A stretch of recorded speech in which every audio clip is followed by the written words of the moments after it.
بسم الله الرحمن الرحیم. السلام علیکم. زیم عبد الله جان صابر. قدرمنو زمنګ د پښتنو لویه مساله دا ده چې منګه حقیقت منلو ته تیار نه. زمنګ په دماغو چې کومه خبره ناسته هغه ته موږ ټیک وایو. کاغه خبره نه موږ ته نقصان هم رسي خو موږ ورته ټیک وایو. دا یو ډېر غلط فطرت ته زمنګه او پکار ده چې دا موږ ختم. دا خبره ماده پسې وکړه چې د سوات په ځینو علاقو کې یو ځل بیا ترهګر ښکاره شوي دي چې مټه علاقه یادېږي، پیوچار چې کوم پارنګ ځنګل دی هغه نورو سیمو کې ځای په ځای ترهګر یو ځل بیا راښکاره شوي دي. دې ځای کې ماته د مراد سعید، فضل حکیم او امجد علي کوم چې د پی ټی آی دغه علاقو مشران دي د هغې غځینې تقریرونه او خبرې رامخې ته کېږي. هغې په خپلو تقریرونو کې دا وایي چې آرمي او اف سی دي د ملکن ډیویژن نه بلکې د ټولو قبایلي سیمو نه او د خیبر پښتونخوا نه وځي او دلته موږ پولیس چې کوم دی هغه امن قایم ساتلی شي. اوس آرمي دا که اف سی دا هم زموږ د سکیورټي دپاره جوړ دي، د هغې کار دا دی چې موږ ته پروټیکشن راکړي، زموږ سکیورټي وکړي.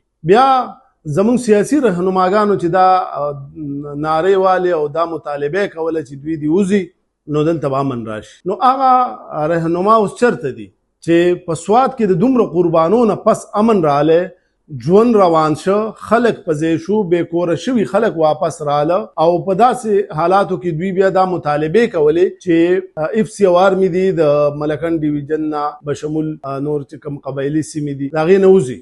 دا طالبان یو ځل بیا راښکاره شو یا ترهګر راښکاره شو، هغې په سوات کې یو ځل بیا یره خوره کړه. بېشکه چې سکیورټي ادارې لګیا دي خپله کاروایي کوي، خو د دغه سیاسي خلکو نه تپوس نه دی پکار چې تاسو دا نارې والې چې پولیس او سیول انتظامیه د دې قابل ده چې هغې امن په ځای ساتلی شي. که موږ د اعداد شمار خبره وکړو نو د ملکن د پولیس اهلکارو تعداد دا وخت 14,000 دی. نو 14,000 پولیس اهلکار او سیول انتظامیې د هغې نتیجه دغه راله چې یو ځل بیا ترهګر دی په ځای ښکاره کړي او الله دې نه کړي چې سوات کې دغه ترهګري بیا خوره نه شي، بیا د سوات خلک بې کوره نه شي. خو زه د دې مجرمان ګڼمه همدغه سیاسي رهنماګان، خاص کر مراد سعید، فضل حکیم، امجد علي چې د 14 کالو نه په دې صوبه کې حکومت کوي. نو د صوبه کې خو د ترقۍ هسې څه نشته، خو د امن هم دغه صورتحال دی. ټولې صوبې اور هم اخیستی دی، سوات پکې لږ پوره هم نه و، نو هغه هم اوس الله دې رحم وکړي بل طرف ته روان شو. په کار ده چې موږ پښتانه د دوی نه تپوس وکړو چې تاسو دا نارې والې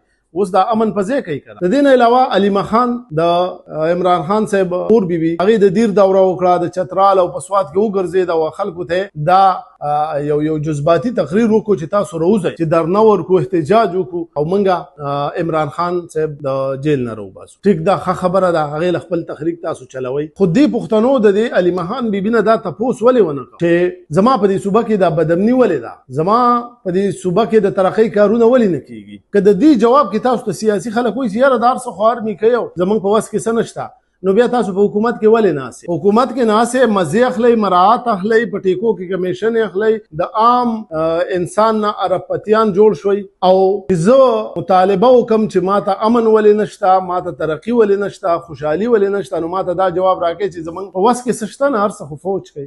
دا د دوی ډیپلوماسي، دا د دوی ډیپلوماټیک بیانونه، دا د دوی منافقت، دا صرف د خپل سیاست دپاره دی. او پښتنو بیا درته دغه سوال کوو چې بیدار شئ، سیاسي خلک دي دوکه کوي او تاسو خوري. زه آرمي ده او که اف سی ده او که انټیلیجنس ادارې دي که پولیس دي، ټولو ته دا خاص کومه چې په سوات کې د امن په ځای وساتي. د صوبایي حکومت او یا د دې سیاسي خلکو چې د هغې ذاتي مفادات دي د دوی په نارو کې د هغې نه راځي، موږ ورته د عوامو د طرفه ریکویسټ کوو چې په سوات کې د امن په ځای کې او سوات ته دغه شان د ټوریزم سپاټ مستقل طور وساتلی شي او هلته نه دغه ترهګر ختم کړی شي، هسې نه چې دا اور یو ځل بیا خور شي. چېرته چې ښاد اوسئ، د الله په امان.